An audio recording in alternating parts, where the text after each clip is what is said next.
வணக்கம் பிரியமானவர்களே, மீண்டும் இந்த வாரம் கவலைப்படுவதை நிறுத்துங்கள் நிகழ்ச்சியின் மூலமாய் உங்களை சந்திப்பதில் மிகுந்த மகிழ்ச்சி அடைகிறோம். ஜாய் டிவியின் வழியாய் யார் தொடர்ந்து இந்த நிகழ்ச்சி பார்த்து கொண்டிருக்கிறீர்களோ, மேலும் டிவைஸ் வழியாய் யூடியூப் வழியாய் யார் நீங்கள் இந்த நிகழ்ச்சி ஃபேஸ்புக் வழியாய் கூட யார் பார்த்து கொண்டிருக்கிறீர்களோ, யார் எங்களை தொடர்ந்து தொடர்பு கொள்கிறீர்கள், சில பேர் நீங்கள் நேரடியாய் ஆலயத்துக்கும் வந்திருக்கிறீர்கள். கண்டிப்பாய் நான் நம்புகிறேன் இந்த நிகழ்ச்சியின் வாயிலாய் தேவன் உங்கள் ஒவ்வொருவருக்கும் இந்த வாரத்தில் ஏதாவது திங்கள் முதல் சனிக்கிழமை வரை நடைபெறுகிற இந்த நிகழ்ச்சியின் வாயிலாய் உங்கள் ஒவ்வொருத்தருக்கும் கர்த்தர் உதவி செய்வதை நான் விசுவாசிக்கிறேன். எனவே இந்த நேரம் இப்பொழுதும் கூட நீங்கள் நிகழ்ச்சியினுடைய நடுவிலே காண்பிக்கப்படும் விலாசத்தை குறித்துக் கொள்ளுங்கள், தொலைபேசி எண்களை குறித்துக் கொள்ளுங்கள். உங்களுக்கு ஒரு ஆலோசனை தேவை அல்லது ஒரு உடனடியான ஒரு பலமான ஜெபம் தேவை, ஒரு விசுவாசத்தின் ஜெபம் தேவை, கண்டிப்பா எங்களை தொடர்பு கொள்ளலாம். ஒரு ஊழியக்காரர் தயாரா இருப்பார் உங்கள் அழைப்பை ஏற்று உங்களுக்கு உதவும்படியாய் ஆலோசனை கொடுக்கும்படியாய். மேலும் நீங்கள் நேரடியாகவும் யூனிவர்சல் ஆலயத்தினுடைய தலைமை சபைக்கோ கிளை சபைக்கோ வரவேற்கப்படுகிறீர்கள். மக்களே, இந்த நேரம் விசேஷமாய் நாளை நடைபெற போகிற கூட்டத்துடைய ஒரு காரியத்தை நான் உங்களுக்கு தெரியப்படுத்த விரும்புகிறேன். வசனம் சொல்லுகிறது, வியாதியஸ்தர் எண்ணெய் பூசி விசுவாசம் உள்ள ஜெபம் செய்யும் போது பிணியாளி சொஸ்தமாக்கப்படுகிறார். இந்த நிகழ்ச்சி பார்த்து கொண்டிருக்கிற நீங்களோ அல்லது உங்கள் குடும்பத்தை சேர்ந்தவர், இந்த நேரம் கூட நீங்கள் உங்கள் வீட்டிலே வியாதியினுடைய தாக்கத்தினால் பாதிக்கப்பட்டவர், உங்கள் குடும்பத்தார் மருத்துவமனையிலே வியாதியினுடைய பாதிப்போடு இருந்தால், நாளை செவ்வாய்க்கிழமை விசேஷமாய் எல்லா யூனிவர்சல் ஆலயத்திலும் இந்த விசுவாசத்தின் ஜெபம் மேற்கொள்ளப்படுகிறது. வியாதியஸ்தர் எண்ணெய் பூசி குணமாக்குதல் அறிக்கை செய்யப்படுகிறது. எனவே நீங்கள் நேரடியாய் வரவேற்கப்படுகிறீர்கள். நான் இந்த நேரம் இந்த நிகழ்ச்சியினுடைய கடைசியிலே உங்கள் மீது ஆரோக்கியத்தை அறிக்கை செய்வேன். யார் நீங்கள் வர முடியாத ஒரு சூழ்நிலையில் இருந்தால், ஆனால் நாளை நேரடியாய் நீங்கள் வரலாம். இந்த ஆரோக்கியத்துக்கான விசேஷமான ஜெபத்தை பெற்றுக்கொள்ளும்படி. காரணம், சில வியாதிகள் சரீரபூர்வமானது, சில வியாதிகள் ஆவிக்குரியது. ஆவிக்குரிய வியாதியின் பாதிப்பிலிருந்து ஒருத்தர் சொஸ்தமாக்கப்பட கண்டிப்பாய் விசுவாசம் உள்ள ஜெபம் தேவை என்பது தேவனுடைய வார்த்தை நமக்காய் கொடுக்கிற ஆலோசனை.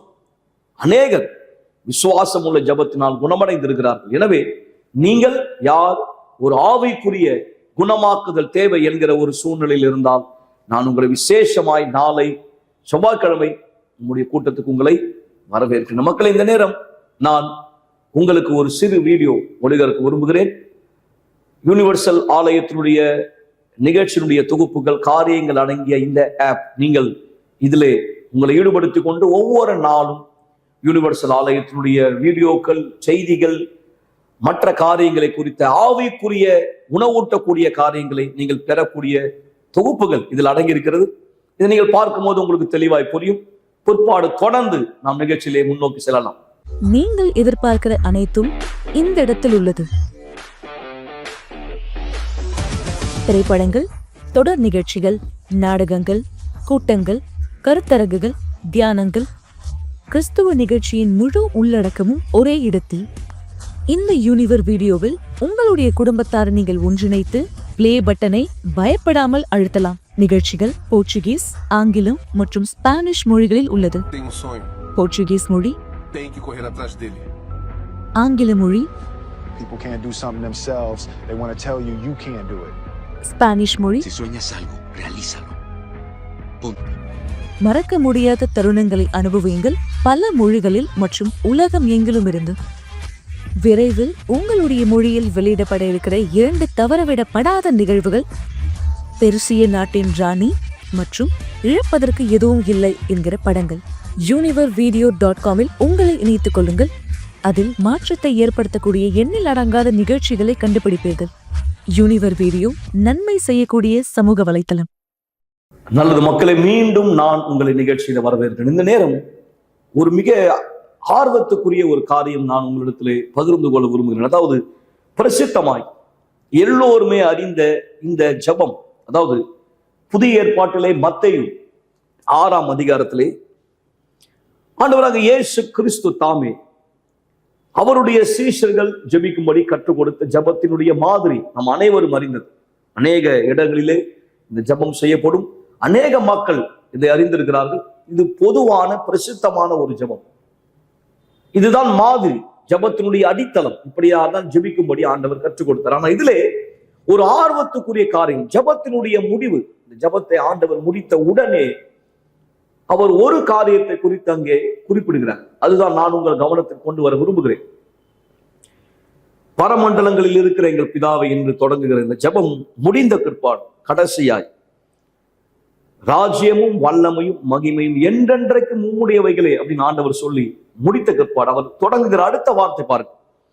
மனுஷருடைய தப்பிதங்களை நீங்கள் அவர்களுக்கு மன்னித்தால் உங்கள் பரமபிதா உங்களுக்கும் மன்னிப்பார். மனுஷருடைய தப்பிதங்களை நீங்கள் அவர்களுக்கு மன்னியாதிருந்தால் உங்கள் பிதா உங்கள் தப்பிதங்களையும் மன்னியாதிருப்பார். ஏன்? ஜபத்தை முடித்த உடனே, மாதிரி ஜபத்தை முடித்த உடனே இந்த தலைப்புக்கு ஆண்டவர் போகிறார். பாத்தீங்களா? ஏன்னா இன்னைக்கு அநேகருடைய வாழ்க்கை கட்டுப்படுத்தப்பட்டிருக்கிறது, சிறைபிடிக்கப்பட்டிருக்கிறது, தடுத்து நிறுத்தப்பட்டிருக்கிறது. விசேஷமா இந்த ஒரு காரியத்தினால அவங்களுடைய மனதுக்குள் இருக்கிற மன கசப்புகள். நான் பாருங்க, வருஷத்தினுடைய தொடக்கத்துல இதை பேசுகிறேன். எத்தனை பேர் வருஷத்தினுடைய தொடக்கத்திலே ஒரு மனக்கசப்போடு, விரக்தியோடு, விருப்புணர்ச்சியோடு, கோபத்தோடு, ஏன் பழிவாங்குதலோடு கூட தொடங்கி இருக்கிறார். உள்ளத்துக்குள்ள இருக்கிற இந்த பாதிப்புகள் தான் மக்களே வெளியிலே உங்களுடைய முன்னேற்றத்துக்கு தடையா இருக்கு. மேலும் நான் சொல்லக்கூடுமானால் பல வியாதிகள் குணமடைய முடியாததற்கான காரணம் என்ன தெரியுமா? அல்லது பல தொடர் வியாதிகள், ஒரு நபர் தொடர்ந்து வியாதியிலே தன்னுடைய வாழ்நாளிலே முன்னோக்கி செல்வதற்கான தீராத ஒரு வியாதியாய் அது மாறுவதற்கான காரணம் என்ன தெரியுமா? இருதயத்திலே உட்புறத்தில் இருக்கக்கூடிய இந்த மனக்கசப்பு, இந்த கோபம், இந்த பகை, இந்த வெறுப்புணர்வு.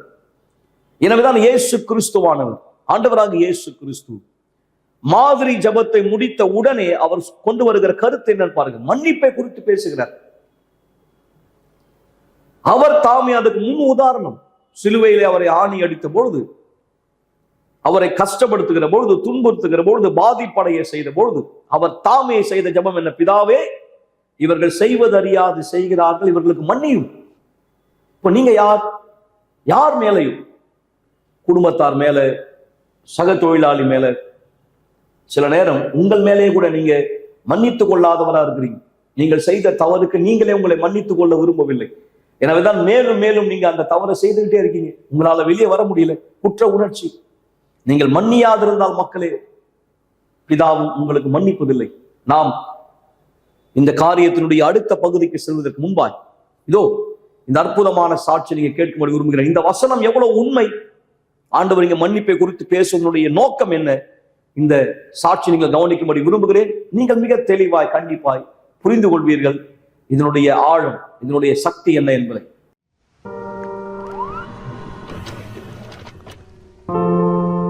ஒரு நாள் மதியானம் நான் வேலைக்கு போகிறதுக்கு முன்னாடி என் மகளை தூங்க வச்சுட்டு போனேன். நான் எப்போ வேலைக்கு போகிறேனோ அதுக்கு முன்னாடி அவளுக்கு எப்போவுமே தாய்ப்பால் கொடுத்துட்டு தான் நான் வேலைக்கு போவேன். அவளை நான் பார்த்துக்கிறதுக்காக என்னுடைய சகோதரி கிட்ட விட்டு இருந்தேன். அவள் எழுந்துக்கிட்டா. தூக்கத்துலேருந்து எழுந்துக்கும் போது அவள் பென்சிலை எடுத்துக்கிட்டா. ஏன்னா அவளுக்கு உண்மையாகவே வரைகிறது ரொம்ப பிடிக்கும். அங்கே கதவுக்கிட்ட ஒரு பக்கெட் இருந்தது. அவள் எல்லா பென்சிலையும் அதில் போட்டுட்டா.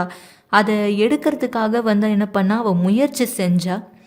என்னுடைய சகோதரி துணி துவைக்கிறதுக்காக போயிருந்தா. அந்த துணிகளை வரிசையாக கொடுக்கறதுக்காக போயிருந்தா.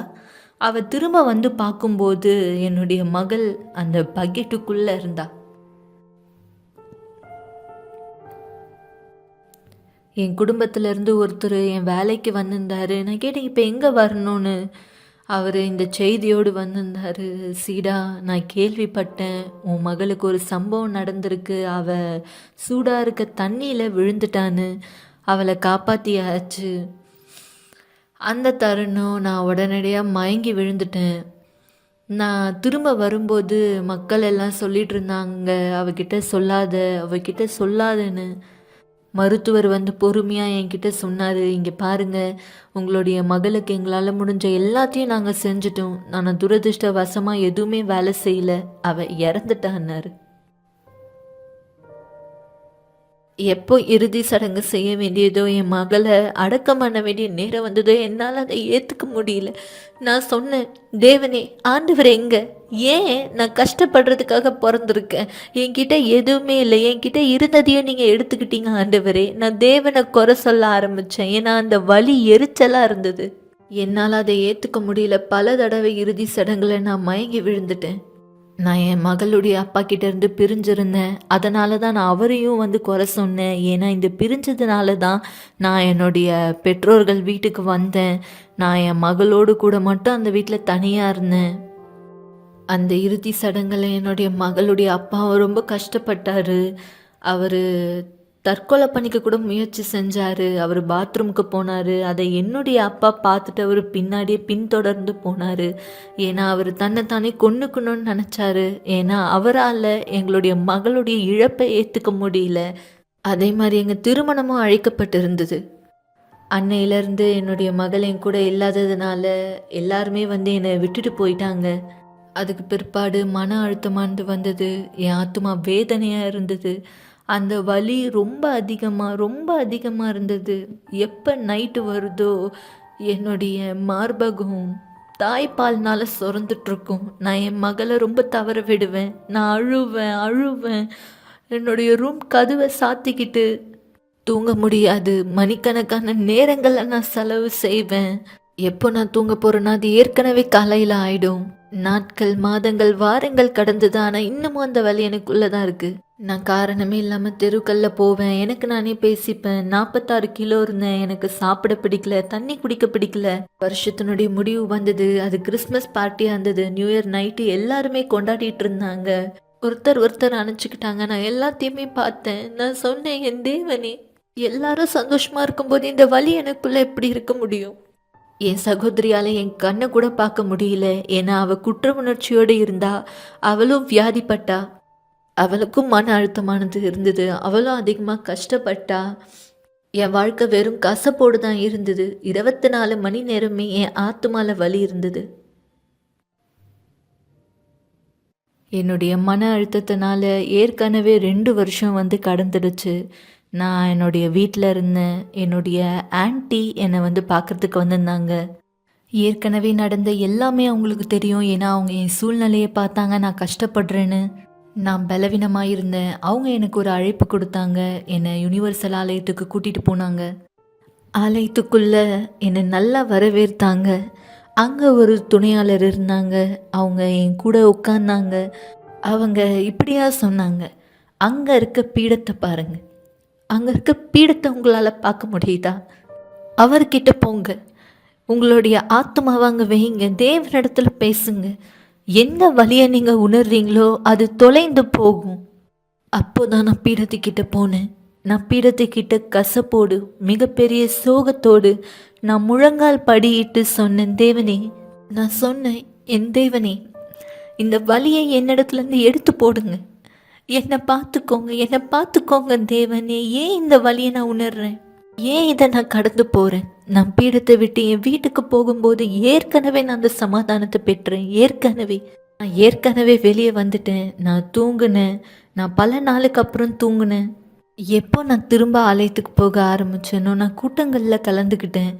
நான் உணர்ந்தேன், இன்னமும் என்னுடைய மகளுடைய அப்பாவை நான் மன்னிக்கல. இன்னமும் பல காரியங்கள் நான் விட வேண்டியதாக இருக்குது. எனக்கு பின்பாக நான் மாற வேண்டியதாக இருக்குது. இன்னமும் இந்த சங்கிலியை நான் உருவாக்க மாதங்களுக்கு மேலே நான் வந்து கடந்தேன். நான் கூட்டங்களில் கலந்துக்கிட்டேன். ஆனால் என்னை நான் பீடத்தில் அர்ப்பணிக்கல. இந்த எல்லா நேரங்களையுமே நான் ஆலயத்தில் தான் கடந்தேன். நான் சொன்னேன், என் தேவனே, இதை நான் இங்கே முடிவுக்கு கொண்டு வரணும். ஏன்னா நான் சொன்னேன், நான் இங்கே இருக்கேன். நான் இதிலிருந்து விடுதலையை பெற விரும்புகிறேன். இந்த கசப்புத்தன்மை இன்னமும் எனக்குள்ள மீதியானதாக இருக்குது. இதிலிருந்து நீங்கள் வெளியே வர எவ்வளோ நாள் ஆச்சு?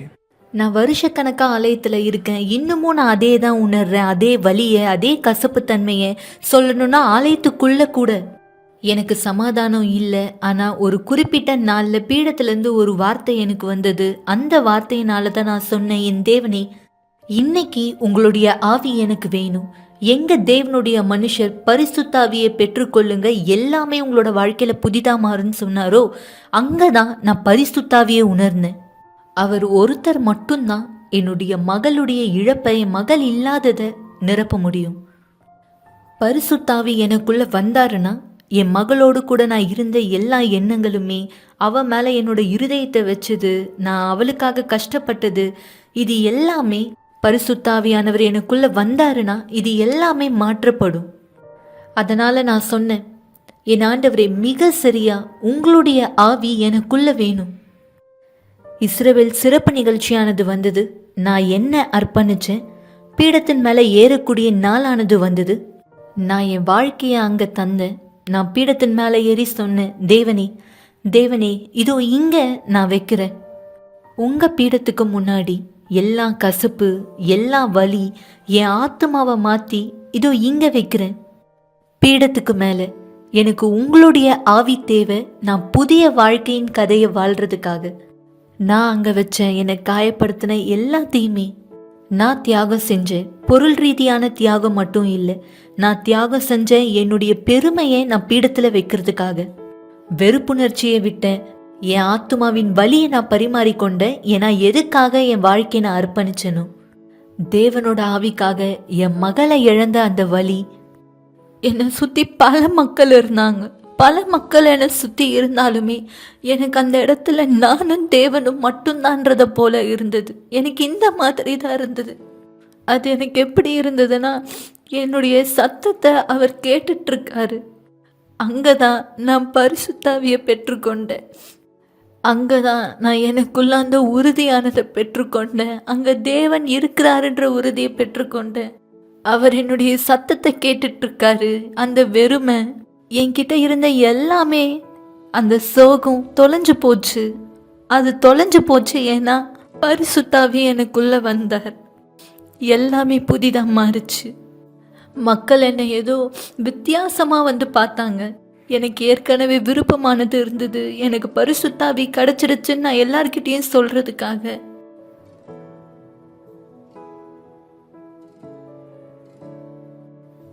நான் என் கணவரை தவற விட ஆரம்பிச்சேன். என் மகளுடைய தகப்பனை, என்னுடைய கணவரை நான் அவரை தவற விட ஆரம்பிச்சேன். அவர் என்கிட்ட வந்தாரு. நான் அவருக்கு அழைப்பானது தந்தேன். நான் சொன்னேன், என் வாழ்க்கை இப்போ மாறிடுச்சு. நான் விசுவாசத்துல இருக்கேன். இப்போ என் கூட இருக்கீங்களா? நீங்க ஒரு புதிய கதையை உருவாக்க விரும்புறீங்கன்னா என் கூட வாங்க. இந்த அழைப்பை நான் என் கணவரிடத்துல உருவாக்குனேன். அவர் திரும்ப வந்தார். நாங்கள் 2 பேரும் ஒன்று சேர்ந்துட்டோம். எங்களுக்கு அழகான, அருமையான, தேவனால் ஆசீர்வதிக்கப்பட்ட 2 பசங்க இருக்காங்க. என்னுடைய சகோதரி கூட இப்போ எங்களுடைய 2 பேரால் எங்களுடைய கண்களை பார்த்துக்க முடியுது. நாங்கள் ஒருத்தர் மன்னிச்சுக்கிட்டோம். இன்னைக்கு நன்றி சொல்றது மட்டும்தான். தேவன் எனக்கு ஒரு வியாபாரத்தை கொடுத்துருக்காரு. தேவனுக்கு நன்றி. அந்த துறையில் நான் வெற்றி பெற்றவளா இருக்கேன். என்னுடைய சகோதரி ஷைலா, இன்னைக்கு நாங்கள் 2 பேருமே ஒரே அறையில் தான் வேலை செய்கிறோம். அவன் என் கூட பல வருஷமாக இருக்கா. நாங்கள் 2 பேருமே இன்னைக்கு தேவனுக்கு ஊழியம் செய்கிறோம். என்னுடைய அம்மா, என்னுடைய குடும்பம், இதுதான் பீடம் செய்யக்கூடியது. சந்தோஷத்தை கொண்டு வருது. என்னுடைய மகளுடைய வலியை என்னிடத்துலேருந்து எடுத்துட்டு எனக்கு சந்தோஷத்தையும் சமாதானத்தையும் கொண்டு வந்தது.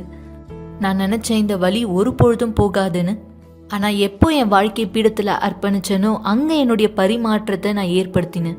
எல்லாமே என்னுடைய வாழ்க்கையில் புதிதாக மாறிடுச்சு.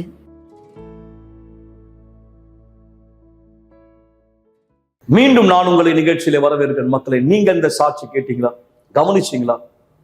நான் நம்புறேன் இந்த நிகழ்ச்சியினுடைய சமயம், சாட்சியின் சமயம் நீங்க அங்க எங்க உங்களுடைய எண்ணத்தை திசை திருப்பவில்லை என்று. அப்பொழுது கண்டிப்பா இந்த சாட்சிக்கும் இந்த வார்த்தைக்கும் எவ்வளவு சம்பந்தம் உண்டு உங்களுக்கு தெரியும். மக்களே, நீங்கள் யார்? இந்த வருஷம் தொடக்கத்திலேயே உங்க உள்ளத்துக்குள்ள மனக்கசப்பை, மன்னிக்க முடியாத தன்மையை சுமந்திருந்தால் நான் சொல்லுகிறேன், இதுதான் தடை. உங்கள் வாழ்க்கையில ஆண்டவர் செயல்பட முடியாதபடி. ஒருவேளை நீங்க பல காரியங்களை தேடி போயிட்டு இருக்கீங்க, பல காரியங்கள் வேணும்னு உங்களை தயார்படுத்துறீங்க. இந்த வருஷம் உங்களுக்கு சந்தோஷமான பிரயாணமா, இல்ல ஒரு ஆசீர்வாதமான வெற்றிக்குரிய பிரயாணமா இருக்க முடியும். ஆனா நான் உங்களுக்கு சொல்லுகிறேன், நீங்கள் ஆண்டவரோடு வைத்திருக்கக்கூடிய ஐக்கியம் தான். இன்னொரு விதத்துல இந்த ஜெபம், ஆண்டவராகிய இயேசு கிறிஸ்து கற்றுக் கொடுத்த இந்த ஜெபம், இதை உங்க வாழ்க்கையில் நீங்கள் நடைமுறைப்படுத்துவதுதான் இந்த வருஷம் உங்கள் வாழ்க்கையை வெற்றிக்குரியதாய் மாற்றப் போகிறது. உங்களுடைய பிரயாணத்தை மகிழ்ச்சிக்குரிய பிரயாணமாய் மாற்றப் போகிறது. மக்களே, இன்னும் தெளிவாய் நான் உங்களுக்கு சொல்ல வேண்டுமானால், தேவனோடு கூட நீங்க வைத்திருக்கிற இந்த உறவு தான் இந்த வருஷம் உங்களை ஜெயிக்க வைக்க போகிறது. எனவே வேறு எந்த காரியத்துக்காக நீங்க முதலீடு செய்யறதுக்கு முன்பாய், எந்த விஷயத்தை தேடி போறதுக்கு முன்பாய், தேவனோடு உள்ள உறவிலே முதலீடு செய்யுங்கள். அவரோடு உங்களை ஐக்கியப்படுத்திக் கொள்ள. எனவேதான் நீங்கள் மன்னிக்க வேண்டியது அவசியம். உங்களுடைய நேரத்தை முதலீடு செய்ய வேண்டியது அவசியம். புதன்கிழமை பரிசுத்த ஆவியினுடைய கூட்டம். இந்த ஞாயிற்றுக்கிழமை, இந்த மாசத்தினுடைய கடைசி ஞாயிற்றுக்கிழமை நீங்கள் பார்க்கும்போது, அதாவது விசேஷமான இந்த ஞாயிற்றுக்கிழமை, இந்த மாதத்தினுடைய வருகிற வாரம் 25ஆம் தேதி மாபெரும் ஒப்புரவாகுதலின் ஞாயிற்றுக்கிழமை. ஒருவேளை மனக்கசப்பு, மன்னிக்க முடியாமை, வெறுப்புணர்ச்சி, கோபத்தினால நீங்கள் தேவனை விட்டு விலகி இருந்தாலும், ஏன் தேவன் மேலே கூட நீங்க ஒருவேளை மனஸ்தாபத்தோடு இருக்கலாம். ஆண்டவர் எனக்கு எந்த நல்லதும் செய்யல, அந்த ஆண்டவர் என்னை கைவிட்டு விட்டார் நீங்க நினைத்து கொண்டிருக்கலாம். இந்த மனக்கசப்பை நீக்கி அவரோட மீண்டும் உங்களை சேர்த்து கொண்டு, யாரை நீங்க மன்னிக்க வேண்டியிருக்கோ அந்த மனுஷரை மன்னித்தால், உங்க மனசுல இருந்து மனக்கசப்பை நீக்கினால், தேவன் உங்களை மன்னித்து உங்களை ஏற்றுக்கொள்வார். மக்களே, நீங்கள் அவரோடு ஒப்புரவாகினால், அவரோடு சேர்ந்தால், கொஞ்சம் யோசிச்சு பாருங்க, எது உங்களால ஜெயிக்க முடியாத சூழ்நிலை, எது உங்களால மேற்கொள்ள முடியாத சூழ்நிலை. வசனம் தெளிவாய் சொல்லுகிறது, மனுஷனால் கூடாதது தேவனால் கூடும், என்னை பலப்படுத்துகிற கிறிஸ்துவினால் என்னால் எல்லாவற்றையும் செய்ய முடியும்.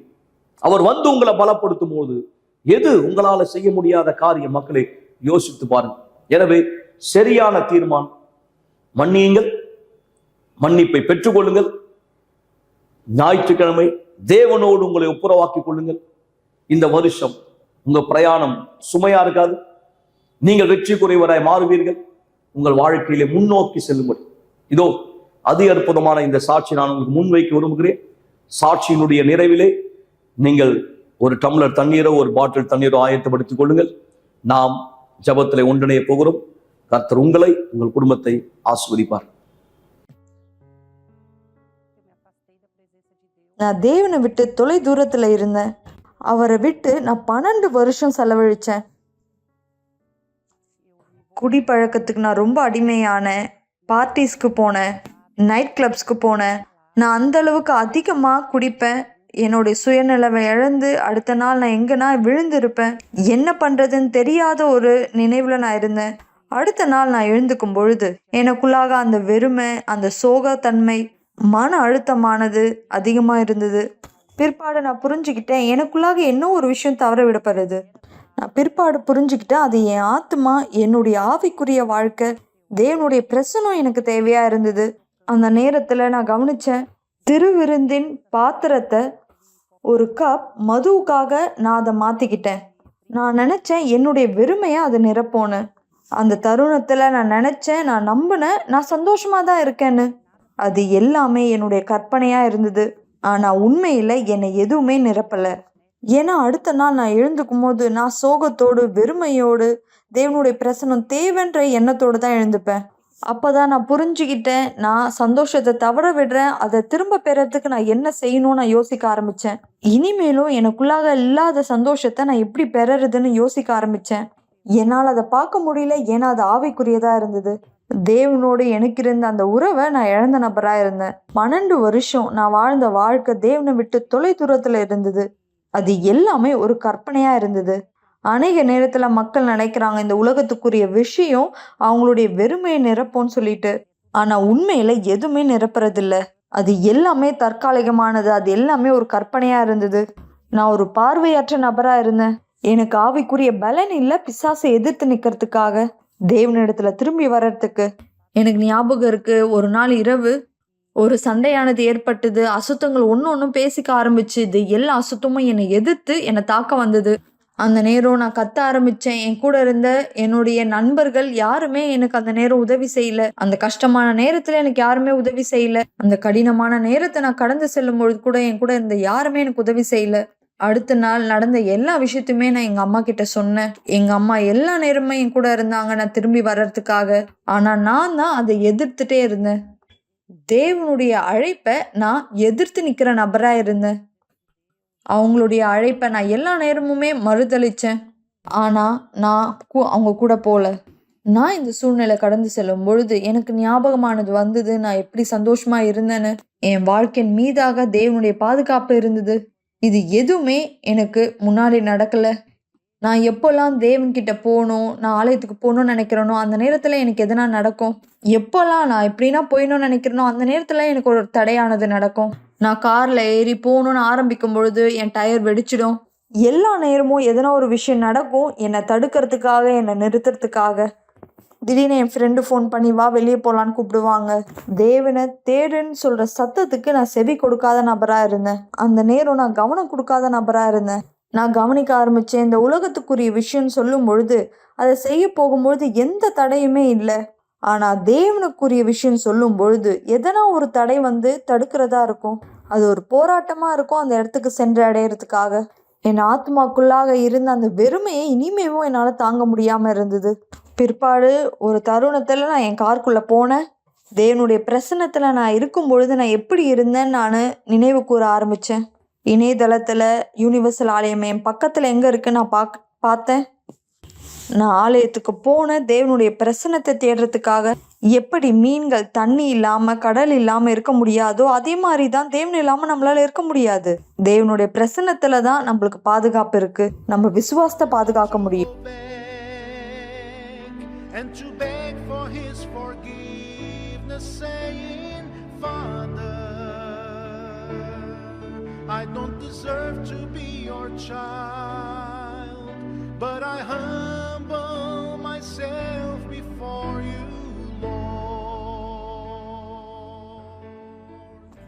எனக்கு தெரியும் என்னுடைய அப்பா, என்னுடைய தேவன், அவருடைய கரங்கள் திறக்கப்பட்டதா இருக்கு, அவருடைய மக்களுக்காக திறந்திருக்குன்னு.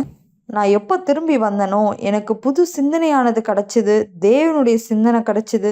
எனக்கு அக்கறையானது, பாதுகாப்பானது எல்லாமே கிடச்சிது. எல்லாவற்றுக்கும் மேலாக பிதானுடைய பிரசனம் எனக்கு கிடச்சிது. திரும்ப வந்ததுக்கு பிற்பாடு நான் உணர்ந்தேன், நம்ம வாழ்க்கையில எதுவுமே சிறந்ததில்லை. தேவனுடைய பிரசனத்தில் இருக்கிறத விட இதுதான் நம்மளை நிரப்புது. என்னுடைய ஆவிக்குரிய வாழ்க்கையில எது தவற விடப்பட்டதுன்னா பிதானுடைய கரத்துல வந்து சேர்றது. எங்க நான் வரவேற்கப்பட்ட அன்போட நான் ஏற்றுக்கொள்ளப்பட்டனோ அங்க எந்த ஒரு நியாய தீர்ப்பும் இல்லை. ஒரு நாளும் நான் நினைச்சது இல்லை நான் அதை பெற்றுக்கொள்வேன்னு. ஆனா நான் அங்க அதை கண்டடைஞ்சேன். சந்தோஷம், என்னோட உள்புற சமாதானம், அவருடைய பிரசனம் என்னை நிரப்பியது. தேவனுடைய பிரசனம். நீங்க யாரு தேவனுடைய பிரசனத்தை விட்டு தூரமா இருக்கீங்கன்னு நினைக்கிறீங்களோ, இன்னைக்கு உங்களுடைய எண்ணமானது குற்றப்படுத்தலாம். திரும்பி வர்றதுலேருந்து அந்த எண்ணமானது உங்களை தடுக்கலாம். அந்த சவாலை ஜெயிச்சு வாங்க. இன்னொரு அடி எடுத்து வைங்க. தேவனுடைய கரம் திறக்கப்பட்டதா இருக்கு உங்களை ஏற்றுக்கொள்றதுக்காக. கண்டிப்பா நீங்க அன்போடு வரவேற்கப்படுவீங்க. எப்படி நான் வரவேற்கப்பட்டனோ, எப்படி நான் அன்பை பெற்றுக்கொண்டேனோ அதே போல சமயம் இருக்கும் பொழுதே திரும்பி வாருங்கள்.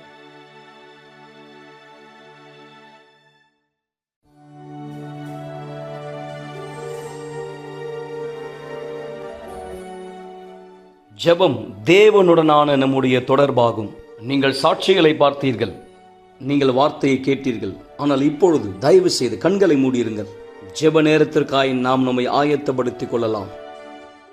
சர்வ வல்லமையான தேவனே, இந்த வார்த்தைக்காக நன்றி. இந்த வாரத்தின் தொடக்கத்திலேயே முதல் நாள், வேலை நாள் தேவனே, இன்று இரவு யாரெல்லாம் சென்னையில் எந்த பகுதியிலே, தமிழ்நாட்டில் எந்த பகுதியிலே, இந்தியாவின் எந்த மாநிலத்திலிருந்து, ஏன் வெளிநாட்டிலிருந்தும் கூட இந்த ஜபத்தை கேட்டுக் கொண்டிருக்கிறார்கள், இந்த நிகழ்ச்சி பார்த்தார்கள், சாட்சிகளை கவனித்தார்கள், வார்த்தையை விசுவாசித்தார்கள், அவர்கள் இந்த நேரம் அவர்களுக்கு விரோதமாய் செய்தவர்களை, மனஸ்தாகப்பட செய்தவர்களை, காயப்படுத்தியவர்களை மன்னிக்கிறார்கள்.